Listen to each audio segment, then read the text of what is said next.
Remue ménage.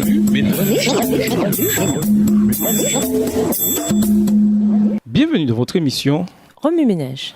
Nous voilà au vendredi 5 août. Jésus, l'ami des pécheurs. Lisons Jean 1, verset 14. Jean 1, le verset 14. Et la parole a été faite chair et elle a habité parmi nous, pleine de grâce et de vérité, et nous avons contemplé sa gloire, une gloire comme la gloire du Fils unique venu du Père.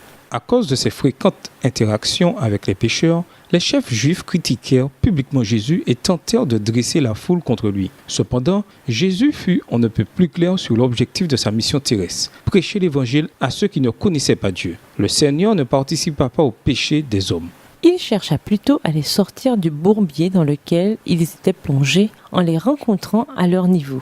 Tandis que nous interagissons avec les pécheurs qui nous entourent, faisons-le selon la méthode de Jésus avec amour, compassion, sans juger. Jésus est venu pour nous sauver tous. C'est uniquement par sa grâce que nous échappons à la condamnation. Quant aux idées, faites du bénévolat au sein de ministères envers les sans-abri ou d'un refuge pour les femmes. Efforcez-vous de montrer à tous ceux que vous rencontrez l'amour persévérant de Jésus. Faites-leur découvrir l'espérance qu'ils peuvent avoir en lui. Dressez une liste de façons par lesquelles vous pourriez exemplifier Jésus dans votre entourage. À côté de chacune d'elles, écrivez un changement de comportement tangible afin que les autres puissent voir le Sauveur à travers vous. Écoutez le chant Jesus, Friend of Sinners par le groupe chrétien Casting Calls. Si possible, lisez les paroles en l'écoutant. Réfléchissez à des moyens de ressembler davantage à Jésus dans votre interaction avec les inconvertis. Pendant le culte, racontez aux enfants les paraboles dans Luc 15 dans vos propres mots. Insistez sur le désir de Jésus de nous voir nous détourner du péché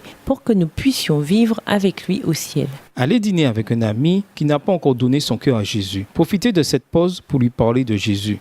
Transmettez son amour dans chaque aspect de la conversation. Analysez vos amis actuels pour voir s'ils vous rapprochent du Christ ou vous éloignent de lui. Si vous sentez que ces amis vous entraînent à pécher, réfléchissez à des moyens d'y mettre un terme et de forger de nouvelles amitiés. Dessinez ou peignez un tableau décrivant l'une des paraboles de Luc 15. Partagez votre œuvre avec votre classe de l'école du sabbat ou un groupe d'études bibliques. Pour aller plus loin, nous vous invitons à lire sur Internet Jesus, Friend of Sinners, But How? The Gospel Coalition sur Internet, article écrit par Kevin DeYoung. Ainsi que le livre The Little Man Who Became Important From Heaven with Love, écrit par Ellen G. White. Au revoir. Et à demain si Dieu veut. Remue ménage.